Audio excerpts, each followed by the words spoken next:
yang saya maksud Jibril? Umat saya bagaimana? Umat saya.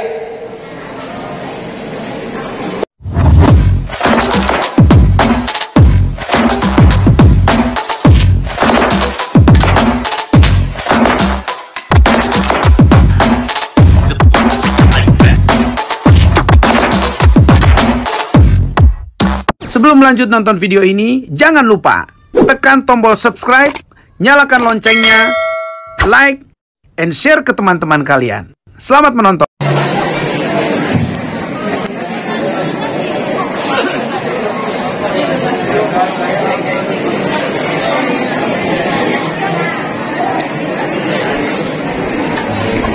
Maaf Abang. Maaf.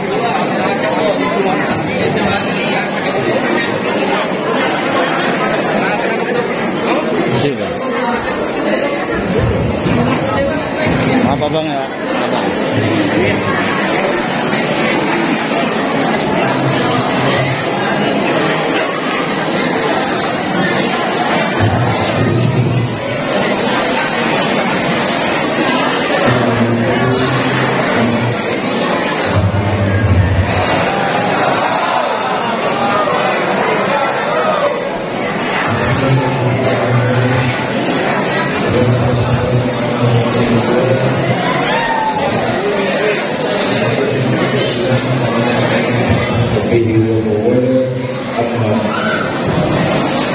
Yang mulia para ulama, para kiai, para habaib, para asatidz dan asatidzah, banyak sekali para ulama, para habaib yang hadir di tengah-tengah majelis kita.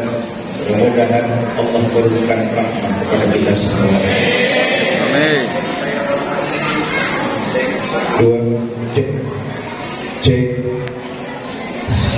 Mic-nya gak ada yang beneran dikit banget. Cek, satu dua. Ekornya dimatikan saja. Cek, satu dua. Nah, ekornya dimatikan, volumenya gedein sedikit. Yang saya hormati para tokoh masyarakat, pejabat pemerintah baik sipil TNI maupun Polri, Ketua Umum FPMN, Saudara Umar Ken Ohotena, keluarga besar Muslim Maluku, serta organisasi Forkami dan organisasi kemasyarakatan yang lainnya yang saya hormati, ibu bapak, saudara-saudara kaum muslimin yang saya cintai. Tak iya, cek satu dua. Ini pidato kalau begini kagak lama ini. Wassalam melaksanakan ibadah yang dikenal dengan peristiwa ibadah haji. Hari Jumat tepatnya ba'da asar di padang Arafah, Nabi menerima wahyu surat Al-Maidah ayat ketiga. Selesai melaksanakan ibadah haji, Nabi pulang ke Madinah. Di Madinah orang-orang beriman tiap hari merindukan kehadiran baginda Nabi. Rindu dengan hati yang luar biasa, mereka menyambut kedatangan Nabi di kota Madinah pulang dari pergi haji. Ribuan orang beriman datang untuk menyambut Nabi. Cek satu dua.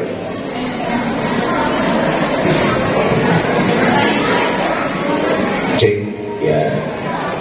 Ekornya minta tolong dimatikan saja. Sampai mana gua tadi ngomong gitu.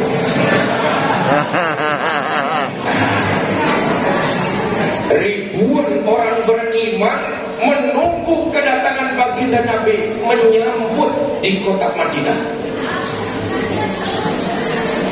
Nabi pidato, saudara-saudara, telah turun wahyu di padang Arafah. Al-yawma akmaltu lakum dinakum wa atmamtu alaikum nikmati wa raditu lakumul Islam madinah. hari ini aku sempurnakan agamamu, aku bulatkan nikmatku kepadamu, dan aku ridho Islam jadi agamamu. Dengar ayat turun kayak begini, ribuan orang beriman yang dengar larut dalam kegembiraan. Mereka bersuka cita, senang bukan kepala. Kenapa? Bertahun-tahun mereka berjuang, mengorbankan keringat, mengorbankan tenaga, mengorbankan harta, bahkan mengorbankan nyawa yang cuma satu-satunya, membela agama Allah. Nabi menyampaikan wahyu, telah disempurnakan agama Islam ini. Mereka semua larut dalam kegembiraan. Ada satu orang, ketika yang lainnya pada gembira, satu orang ini malah sedih. Dia adalah sahabat mulia Sayyidina Abu Bakar As-Siddiq radhiyallahu anhu. Dengar ayat begini turun, bukan senang tapi sedih. Nggak kuat nahan kesedihannya, Abu Bakar buru-buru pulang ke rumah. Di rumah sedihnya bukan diem, ini malah nangis sejadi-jadinya. Sebagian sahabat ada yang datang nengokin. Abu Bakar, kenapa Anda bersedih? Bukankah kita orang-orang beriman ini, kita orang-orang Islam ini lagi senang? Islam telah disempurnakan oleh Allah, perjuangan kita berbuah manis. Kita orang-orang Islam Madinah ini senang, tapi kenapa Anda malah sedih? Kata Abu Bakar, saudara-saudara, ketahuilah, kalau sesuatu telah disempurnakan oleh Allah, maka akan tampaklah kekurangan-kekurangan yang lainnya. Kalau Islam telah disempurnakan oleh Allah, itu artinya tugas kerasulan Muhammad kekasih saya sudah dianggap selesai. Dan sebentar lagi Muhammad kekasih saya akan pergi meninggalkan kita untuk selama-lamanya. Itu yang saya sedihkan. Saya nggak sanggup hari-hari saya ke depan berjalan tanpa kekasih saya Muhammad Sallallahu Alaihi Wasallam. Dengar penuturan Abu Bakar, katanya baginda Nabi akan wafat. Sahabat yang lagi pada nengokin sedih, nangis bareng nangis berjamaah. Ada utusan datang kepada baginda Nabi besar Muhammad Sallallahu Alaihi Wasallam. Ya Rasul, orang-orang pada nangis di rumah Abu Bakar. Emang kenapa? Tuhan datang dan tengokin, kenapa sebagian sahabat pada nangis di sana? Nabi datang ke rumah Abu Bakar, ngelihat kedatangan baginda Nabi di rumah Abu Bakar, sahabat yang ada di dalam lagi nangis, mukanya tertunduk, diam seketika. Mereka gak sanggup melihat wajah yang mereka cintai, sebentar lagi akan pergi meninggalkan mereka untuk selama-lamanya. Lihat Nabi datang, sahabat di dalam lagi pada nangis, nunduk, diam seketika. Ada yang nunduknya sambil sesebutan, ada yang nunduknya air matanya beleber, ada juga yang ingusnya pada meler. Ya namanya lagi nangis. Kata baginda Nabi, saudara-saudara, kenapa kalian sedih? Sayyidina Ali bin Abi Thalib karamallahu wajhah memberanikan diri. Ya Rasulullah, barusan Abu Bakar bilang, kalau sesuatu telah disempurnakan, maka akan tampaklah kekurangan-kekurangan yang lainnya. Kalau Islam telah disempurnakan oleh Allah, itu artinya tugas kerasulan Tuhan sudah dianggap selesai. Dan sebentar lagi, benar apa enggak, Tuhan akan meninggalkan kami untuk selama-lamanya. Apa jawab baginda Nabi? Saudara-saudara, yang disampaikan Abu Bakar benar. Tugas kerasulan saya sudah selesai. Dan sebentar lagi saya akan menghadap kekasih saya, Allah Subhanahu wa ta'ala. Dan sejak Zulhijjah 2 bulan kemudian Rasulullah Sallallahu Alaihi Wasallam wafat, meninggalkan kita untuk selama-lamanya. Bapak Ibu, saudara-saudara, kaum muslimin yang saya cintai, petang ini kehadiran kita di sini mudah-mudahan sebuah bukti kecintaan kita kepada baginda Nabi besar Muhammad Sallallahu Alaihi Wasallam. Sebab jujur saja, selama ini kita baru cuma sekedar pandai mengaku umat Nabi. Mulut ini fasih ngaku cinta kepada baginda Nabi, tapi belum diaplikasikan dalam kehidupan sehari-hari. Maka momentum Maulid petang ini, ayo jangan cuma sekedar fasih mengaku umat baginda Nabi, sama-sama kita laksanakan ajaran Islam dalam kehidupan kita sehari-hari. Saudara, nggak usah diragukan kalau Nabi itu cinta sama kita, nggak usah diragukan. Tinggal cintanya kita kepada beliau itu perlu pembuktian. Zahir batin Nabi cinta kepada umat dan rakyat. Zahir batin dari dunia sampai akhirat Nabi bela kita. Bahkan dalam satu riwayat, nanti ketika kita masing-masing berjembat di Siratal Mustaqim, Nabi Muhammad Sallallahu Alaihi Wasallam, beliau berdiri menengadahkan tangan memohon kepada Allah sambil berdoa, Allahumma sallim sallim, ya Allah selamatkan umatku, selamatkan umatku yang sedang berjembat. Di dunia Nabi sayang kepada kita, di akhirat Nabi bela kita. Allahumma salli wa sallim wa barik. Saudara, untuk ukuran hidup orang Jatiwaringin, tepatnya Binalindung, ini komplek Binalindung ya. Nabi Muhammad itu hidupnya sederhana, rumahnya kecil, tidurnya di atas pelepah daun korma, kadang-kadang sampai berbekas di pipinya yang mulia. Ketika peristiwa Isra dan Mi'raj, dari Nabi Adam sampai Nabi Isa, mereka melaksanakan sholat berjamaah yang mengimami baginda kita Nabi besar Muhammad Sallallahu Alaihi Wasallam, penghulu para nabi dan rasul, Sayyidul Mursalin, Imamil Muttaqin, tidur geletak beralaskan daun korma sampai berbekas di pipinya yang mulia. Allahumma sholli wa sallim.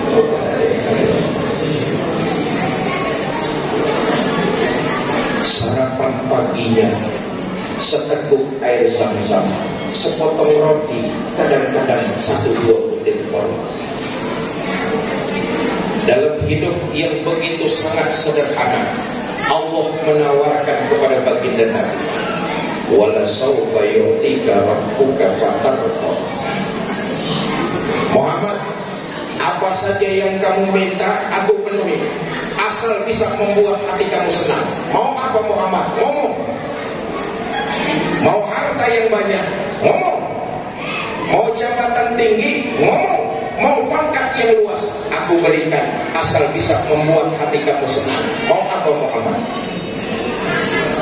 Kira-kira kalau kita yang ditawarin kayak begitu, kita ambil apa enggak? Maruk namanya itu. Nabi ditawarin harta, ditawarin jabatan, ditawarin pangkat,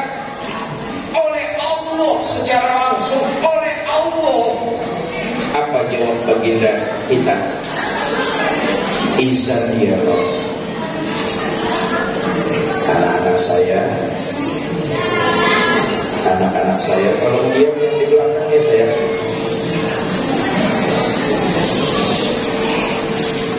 Tolong saudara-saudara saya, FPMM panitia, anak-anak kita dikasih makanannya biar pada beliau baginda kita begitu mendapat tawaran dari Allah. Izan ya Rabb, kalau memang demikian ya Allah, la arda wa wahidun min ummati finnar. Ya Allah, apa artinya harta banyak, jabatan tinggi, pangkat yang luas, itu tidak mampu menyenangkan hati saya selama masih ada satu saja umat saya yang ketinggalan di neraka. Walhasil, Nabi lebih memilih hidup sederhana, mementingkan umat dan rakyat daripada bergelimang harta, pangkat, dan jabatan. Ketika beliau menjelang ajal, tanggal 12 Rabiul Awal, hari dan tanggalnya sama ketika beliau dilahirkan ke alam dunia. Beliau berkata kepada malaikat Jibril, Jibril, akhbirni mali indallahi minal karamah. Jibril, kasih tahu kemuliaan apa yang akan saya dapat begitu saya menghadap Allah Azza wa Jalla. Kata malaikat Jibril, yang kayak begitu nggak usah khawatir Muhammad.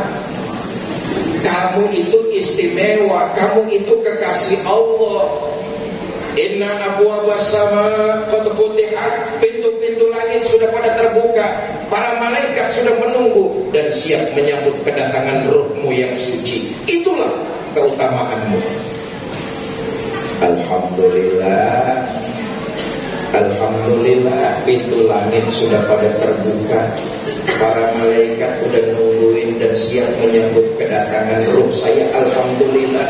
Cuma yang saya maksud bukan itu Jibril, bukan itu. Loh, yang kamu maksud apa Muhammad? Umat saya Jibril, umat saya yang udah jam 5 sore teman-teman FPMM pulang dari kantor langsung maulid di Bina Lindung, itu mereka bagaimana?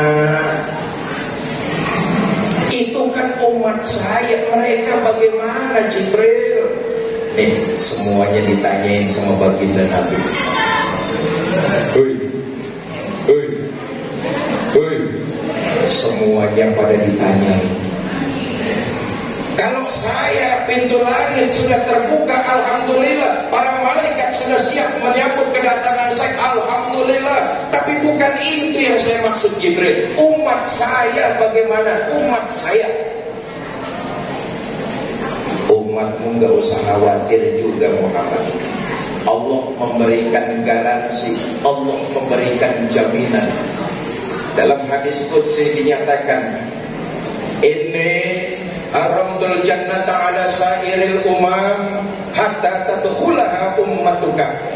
Surga diharamkan dimasuki umat-umat lain sebelum umatmu Muhammad masuk lebih dulu ke dalamnya. Alhamdulillah. Inilah keutamaan baginda kita Nabi besar Muhammad sallallahu alaihi wasallam. Saudara, jangan berkecil hati. Walaupun kita ini umat paling akhir, tapi karena ikut jadi umat baginda Nabi Muhammad sallallahu alaihi wasallam diberikan keistimewaan. Di akhirat dibangkitkan paling dulu, dihisab paling dulu, lewat Shiratal Mustaqim paling dulu, masuk surga paling dulu. Kalau toh mampir ke neraka juga paling dulu. Ya jangan mau enaknya doang.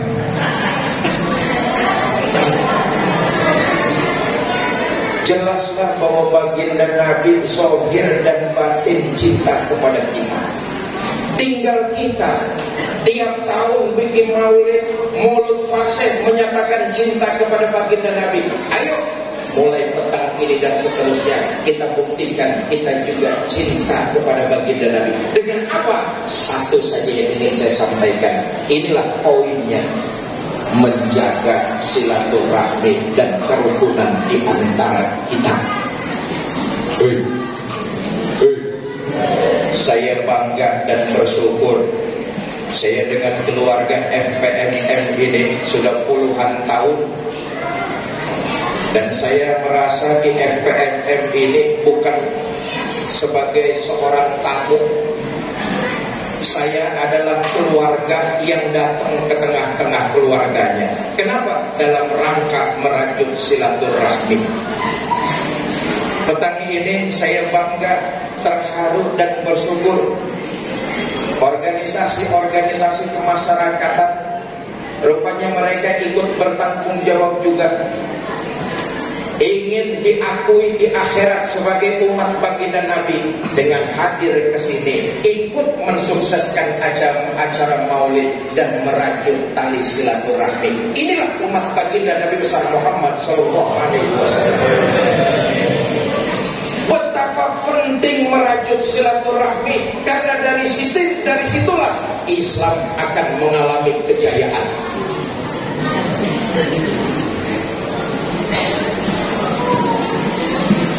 Kita mau menang, maka kita kudu bersatu. Kalau kita udah bersatu, pasti kita kuat. Kalau kita mau kuat, maka hidupkan silaturahmi. Maka silaturahmi jelas kunci sebuah kemenangan. Kalau kita mau kuat, kalau kita mau maju, kuncinya adalah menjaga kerukunan dan jangan memutus silaturahmi. Diceritakan saudara,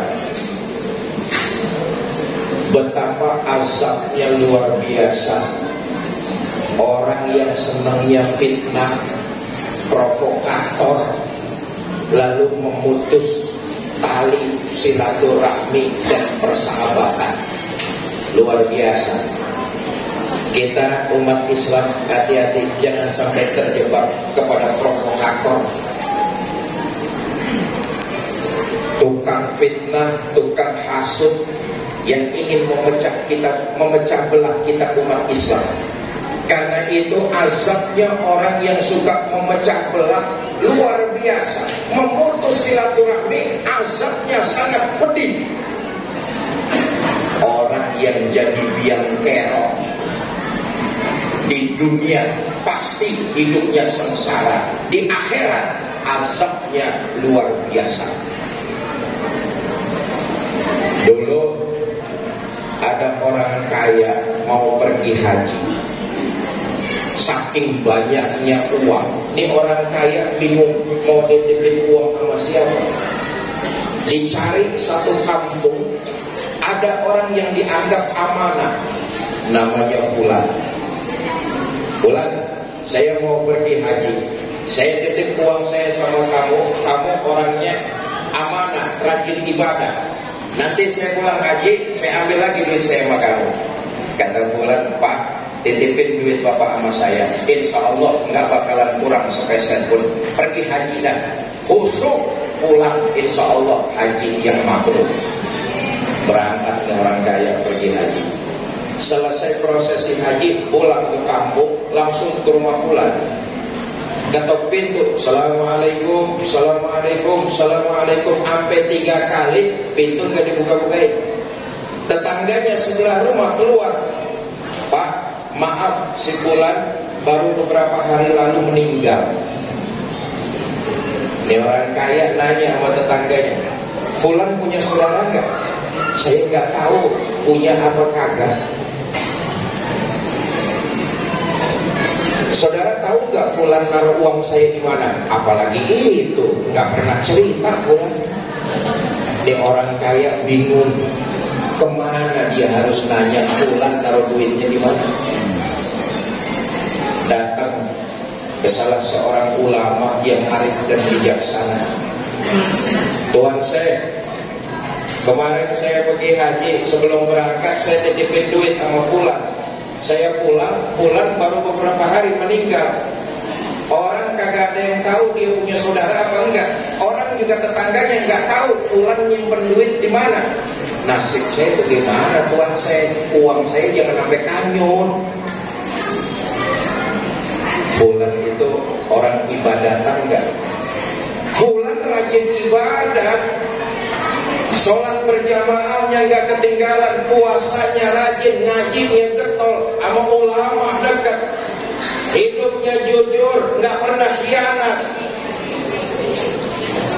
Kata ulama nih, begini dah, ntar malam kamu balik lagi ke Mekah. Kalau emang fulan ahli ibadah, malam-malam kamu pergi ke sumur Zam-Zam, kamu panggil fulan. Kalau emang dia ahli ibadah, ntar dari dalam sumur ada yang nyautin. Kayak orang kaya pengen duitnya balik, berangkat lagi ke Mekah. Tengah malam, tepat di tepian sumur air Zam-Zam, ini orang kaya teriak, manggil, fulan, fulan, fulan. Sampai 3 kali kagak ada sautan dalam sumur. Gontainya orang kaya. Waduh, bangsa kanyut duit gua ini. Pagi-pagi balik langsung ke rumah gurunya, kiainya. Tuan saya, semalam di sumur Zam-Zam saya sampai 3 kali manggilin fulan, kagak ada suara apa-apa dari dalam. Kata ulama tersebut, wah celaka, jangan-jangan si fulan itu min ahlin nar, jangan-jangan si fulan itu sedang mendapat azab kubur. Terus bagaimana Kiai? Dah begini dah, di Yaman ada sumur yang bernama Burnut. Ntar malam kamu panggil fulan di situ. Karena pengen duitnya balik, ini orang kaya berangkat. Tepat tengah malam di tepian sumur Burnut, teriak dia, fulan, oi, ada yang nyaut. Baru sekali manggil udah ada yang nyaut dari dalam. Orang kaya ini terkejut. Ya Allah, fulan, kamu kan hidup waktu di alam dunia rajin ibadah, sama ulama dekat, sholat jamaah nggak ketinggalan, puasa getol, hadir di majelis ilmu rajin. Kamu orang yang jujur, gak pernah khianat. Tapi kenapa kamu sedang mengalami siksa kubur? Pak, betul waktu hidup di dunia saya rajin ibadah, saya jujur, gak pernah khianat. Tapi saya masih ada satu persoalan yang belum saya selesaikan dengan saudara saya sesama muslim. Masih ada satu persoalan yang belum saya selesaikan dengan saudara saya. Mumpung Bapak lagi di sini, saya titip pesan. Datengin saudara saya, mintakan kehalalannya atas segala kesalahan-kesalahan saya. Loh, kamu masih punya saudara? Masih, Pak. Di mana? Jatiwaringin. Ya udah, saya lock alamatnya.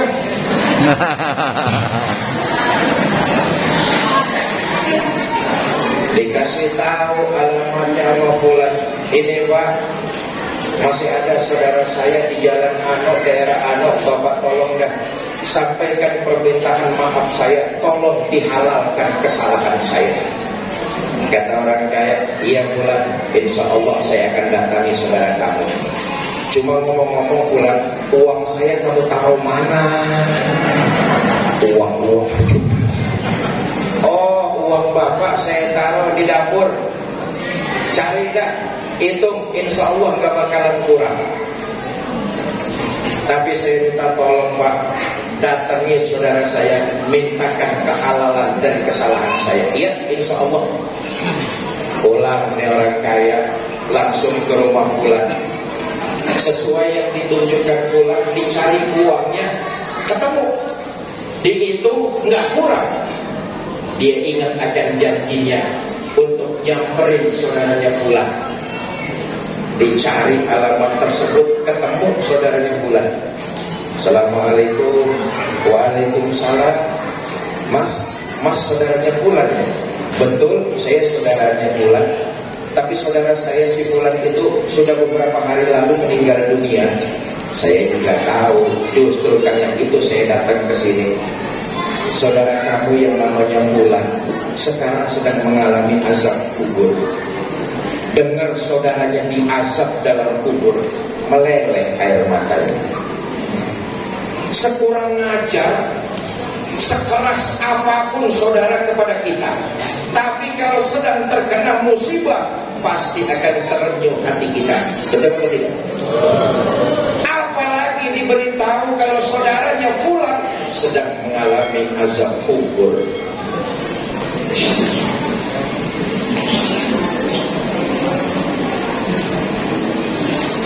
Ya, ayo kita cepat makanannya. Ya omongan gue bisa kalah sama makanan ini. Ya udah dulu, bentar lagi tadi.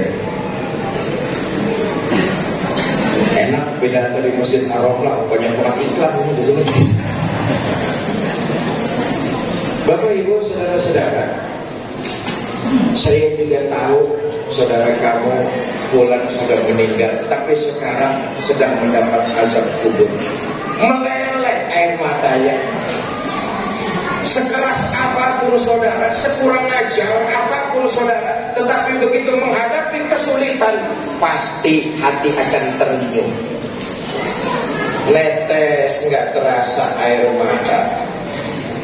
Kata saudaranya, Pak, betul kami ini hidup bersaudara, tapi karena satu sebab fulan itu jadi provokator, tukang menghasut, memecah belah. Sampai pada akhirnya dia memutuskan silaturahminya kepada saya. Saya berbuat baik, dicuekin. Saya memberikan hadiah, dilempar ke jalan hadiah saya. Saya datang ke rumahnya, digabrugin pintu. Sampai pada puncaknya dia memutus silaturahmi kepada saya. Ini orang kaya masih penasaran, Mas, emang ngapa sampai bisa kayak begitu bener? Mula-mulanya ngapa? Mula-mulanya mah sepele Pak, cuma gara-gara beda pilihan bupati. Ayo awas lo, awas. Cuma gara-gara berbeda pilihan, cuma gara-gara berbeda pemikiran, cuma gara-gara berbeda kaos dan baju, memutus silaturahmi kepada saya. Pak, saksikan, Allah dan Bapak menjadi saksi. Mulai saat ini kesalahan, perbuatan-perbuatan tidak baik yang dilakukan oleh fulan saya halalkan. Beberapa malam berikutnya orang kaya ini dimimpikan oleh fulan. Fulan dengan wajah tersenyum yang penuh berseri-seri, pakaian yang rapi, mengucapkan terima kasih. Inilah bukti saudara, kalau kita cinta kepada baginda Nabi, jalin terus kerukunan.